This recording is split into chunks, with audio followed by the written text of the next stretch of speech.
joining us today for another episode of What's Your Why Wednesday. Today, I am joined by the lovely Angie Kelson. She is the broker owner of Moapa Valley Mortgage. Angie, thank you so much for joining us today. And I do have to give a special shout out because I just saw the most gorgeous, beautiful little baby, because Angie is a brand new grandma and she is the grandmother of a gorgeous, most beautiful, adorable granddaughter, Ellery. So we want to start that off right now, and it's perfectly ties into what we're going to speak about today.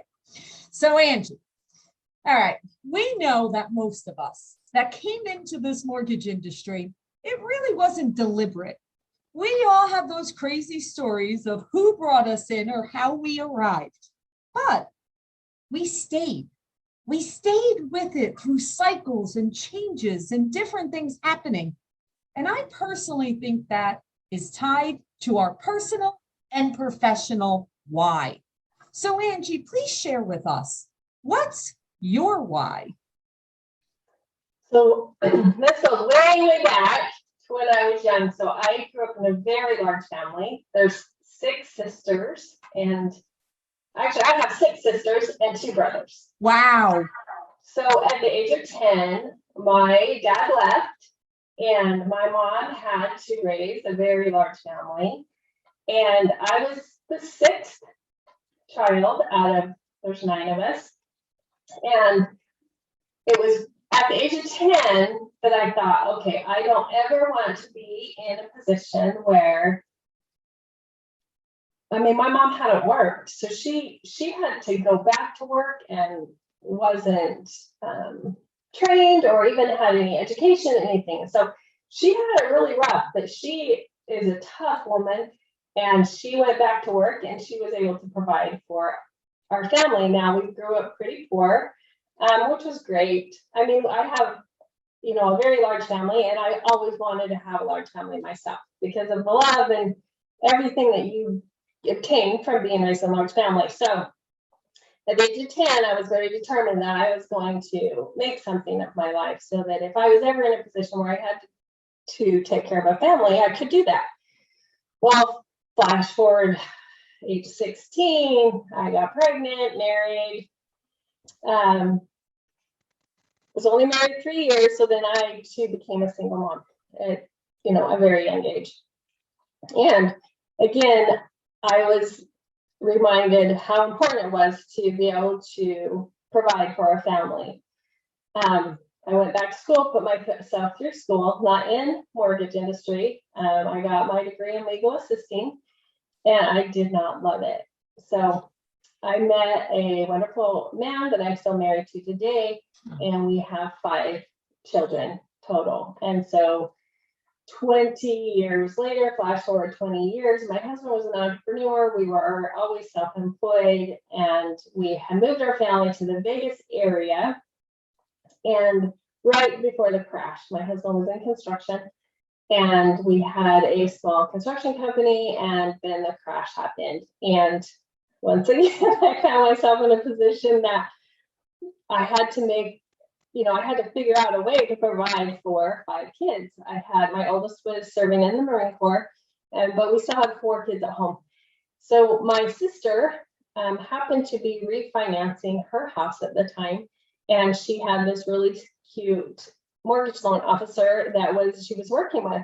And she said to the lady, she said, my sister would be really good at this. My sister reminds me so much of you, and she loves to help people, and she's really good at numbers. I think my sister would love this. So she said, have your sister call me. I would love to talk to her. So my sister lived in another state. I called her mortgage loan officer. She was the sweetest thing. And she said, you should no doubt do this. This is right up your wheelhouse. You would love it.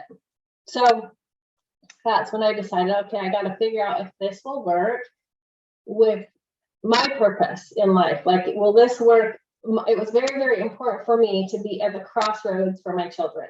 I did not want to be an absent mom. I had always found a way with my husband's businesses. I did the bookkeeping. I was always home. I worked, but I was always home, and I wanted a job that would allow me to be there at the crossroads. My kids were, my youngest was now in kindergarten, but I wanted to be the mom that was at home when they came home from school. You only get very short glimpses as they start growing. You have very short windows that you get to spend time with them, and in and out of home from school, out to practice, home from practice, dinner, homework. Like, you just have these very small windows, and I just wanted to make sure that I was there for those opportunities. So after talking to her, she said, yes, this is definitely something that you can do as a mother, and you can still be the mother that you want to be, and provide a living for your family and help others. And so it was a leap that I did. I got my licensing. I found a local mortgage broker. I called her and said, this is what I'm thinking. Would you be willing to train me? She said, absolutely. And so I did it. I jumped all in. And my first year, I only made $7,000. But that 7,000 was, it helped. When you're in a dying industry at that time, it was right as the market was crashing in Vegas, and we all know how hard Vegas got hit. And my husband's company was barely surviving, and so that little bit helped. And then after that second year, it's just life just got busy. So I got in right at the crash. I got in when things were hard. So I didn't know anything but hard. And I think that was a blessing, because I learned how to look at people's finances and how to put a file together to make it work for them. Anyway, so that, long story short, that is my why. My why is I want to be able to provide for my family. I still wanted to be the mother that I felt I needed to be to raise 5 kids, and also be able to help people. As a mother, I think you kind of have this innate desire to help people, and the mortgage industry is just perfect, because I get to know people intimately, and I can help them, and I create friends and relationships that are lasting for years. Wow. Well, Angie, number one, what an amazing story. That is such an incredible story, from the strength of your mom, the resilience of your mother, of trying to figure it out and figuring it out. She did figure it out, right? You're all here. You have food in your belly and clothes on your back and a roof over your head, right? So she figured it out. To you, okay, getting yourself into a situation and saying, okay, here we are. We're going to figure it out. We are going to stay true to the family. We're going to be able to provide, and then taking a leap of faith into an industry during a time when, I was saying yesterday to someone that there were times where you didn't even want to admit you were in the mortgage industry. Like, it was looked so negatively upon within the world that you almost didn't even want to admit you did mortgages, because everyone thought that we were ripping people off and taking advantage and setting people up for failure in their homes. So you jumped in during that time. That was during the time when no one was coming into our industry, and most people were leaving. Most people were getting out during that time. When I got my license, and I don't even remember the year, 17 or 18, there was 30,000 mortgage loan officers in the state of Nevada. Okay. By the time the crash and everything happened, there was as little as 3,000 mortgage loan officers in Nevada. So I got in right at the highest point, and it died, and I stayed in. So I haven't even checked recently how many are in Nevada now. It's probably, I bet it's a lot. I bet it's a lot. 30,000, yeah. Yeah, it's actually interesting you said that, because I just saw something like 2 weeks ago about the state of Texas. And they were saying that in Texas, they're very behind in the renewals and issuing of loan officer licensing because the numbers have like tenfolded, increased in terms of the number of licensed people in Texas. So I bet you should go check that number. I have a feeling it's a high number at this point.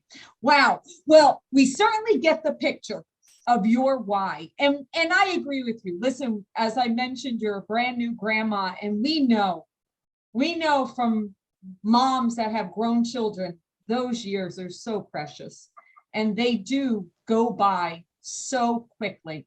So yes, it's extremely, so important that you spend that time. And that's one of the reasons why I do this little show, is because I think that sometimes we forget how glorious our industry is and how it does allow us that flexibility, or it does allow us to build a legacy. It does allow us to do, of course, help so many families. And it's life-changing to us, to the people that work with us, to the families we serve. And that's why it's important for us to know our why. And now, my next question is, because of the number of people we affect, the impact that we have, I personally love hearing the stories of one of the families that you helped, where you kind of sat back and said, wow, I am making a monumental impact with what I do every day. Can you share one of those stories with us? Yeah, so the one that seems to stand out the most to me is, probably 5 or 6 years ago, I had a really cute couple come into my office. They were, I would dare say they were in their late 60s. And they had 2 really young kids, probably the age of 4 and 7. And as I got talking to them, I found out that these were their children. And as the loan process went on, I learned that this couple had never been able to have kids of their own, and they had fostered kids for many, many years. And the 7-year-old they had named Chance because he had came from an extremely abusive situation, and they told me stories that just brought me to tears about the abuse the 7-year-old had gone through before he came into their home. And anyway, so they were moving from Vegas. They lived in a very small trailer in a trailer park. And this is the first time they had adopted foster kids. They had adopted these 2 kids. And they wanted to get out of Vegas and into a rural community, into a home where their kids could feel safe. And so we found them a home. The realtor found them a home in the area that I live in, Moapa Valley. And they were able to move their family out from this tiny little trailer house in Vegas into this cute little home out here in Moapa Valley. And they became involved in a church out in this area, and the churches just welcomed them and loved them. And they have so much support, and the kids have just thrived in this area. It's a smaller town, a smaller schools. Teachers know you, and they know your kids, and the benefits of a small town. You know everybody. And anyway, their little family has just thrived. And every time I see her, she's friends with me on social media. She just can't thank me enough for what we did to get her into the home. And to me, I go, that's why we do what we do. Wow, that is a beautiful story. And I can tell as you were speaking about it that it brings up emotion of going through that. And Angie, that's what it's all about, right? Isn't that exactly why we do what we do? And realizing that those people we know going through buying a home, mortgage financing, all of it, people are at their most vulnerable time. It's almost the same as if you're in the hospital, right? Like when you're in the hospital and you're laying there and you're like, well, do whatever you need to do because I'm whatever it is, right? It's almost the same when you're going through the real estate and mortgage process of, okay, you want this, you want this, you want me to answer that, whatever. Like you're exposed, you're vulnerable. But when you have someone like yourself and so many wonderful people in our industry that's able to say, I've got you. I will be your guide. I'm your expert to get you through this so that at the end of the day, your kids can be in the small town and feel safe. I mean, Chance was an abused child that probably was on edge every minute. And I'm sure Vegas in that setting made him nervous. And he needed that comfort. And his parents were able to do that because you guided them through that and made that happen. And that is the impact that we have. And although every story isn't that, every so often it is that or similar to that. And that's why we have to continue every day looking at every situation as a brand new day, as a brand new family, because they're not the same. That's what's great about, isn't that great about our industry, right? It's different all the time. Everything's different. Yes. Yeah, and every story is different. It is. Well, great job on that. And that is a beautiful story. I wish them and their entire family, so much love and peace in the future. All right, Angie, we know your why. We've got your story. We've heard that monumental impact story that I love that almost brought me to tears. Final question. All right. So from a legacy perspective, what do you want to be known for? What do you want that legacy to be? I want not only my children to know, but daughters, granddaughters in particular, that women are strong. We're a lot stronger than some people think, and we can do anything. I just started out as a loan officer. My husband, very, very supportive husband, he convinced me about 4 years ago that I should open my own brokerage. I didn't want to do it because I liked the comfort of knowing somebody else was responsible. But with his nudge, we did it. And I'm so grateful because I now can show my kids that you can do anything you want to do, really. You just have to have faith in yourself and you have to be able to work for it. And, there's some times in this industry that I work a lot more than I would like, especially in the past couple of years because it was so busy. But at the same time, there is no other industry that I could be in that would give me the opportunities that this industry gives me. And I want my children to see that. And I want to be able to pass this, even if I do have I have a son, a sister, 2 sisters, and a daughter that actually work in the industry with me.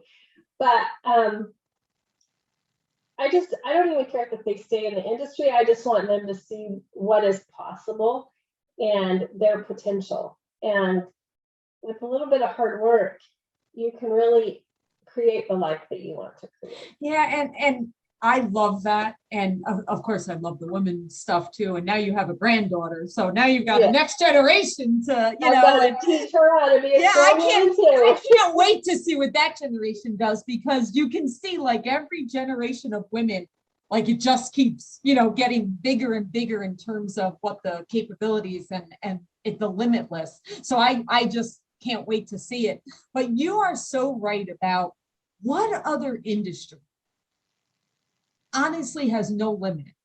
Like there is no limit. It's just as much for what you want to achieve, right? It's a matter of if you decide, hey, I just want to be me and maybe like a little assistant and do a couple of deals and I'm happy. Okay, that's great. You could do that. Or, hey, I want to build out an entire company with layers and layers and layers and teams and everything else. And okay, you could do that. Whatever you want to do is up to you, whatever works for you and your family. Like, I don't know a lot of industries that allows you to have no limits. And the lasting legacy that we will leave, it can go on generations upon generations upon generations based on what we did and the positive effects of all those families and team members that we worked with, right? Because every team member that works with us, their lives are changing too. Correct. So all of that, that's why I do this, because I think it's important, as all of us in this industry, we speak about how lucky and blessed we are and how fortunate and how it's all just up to us what we do with it. And Yes. no one can put a cap onto where you want to go.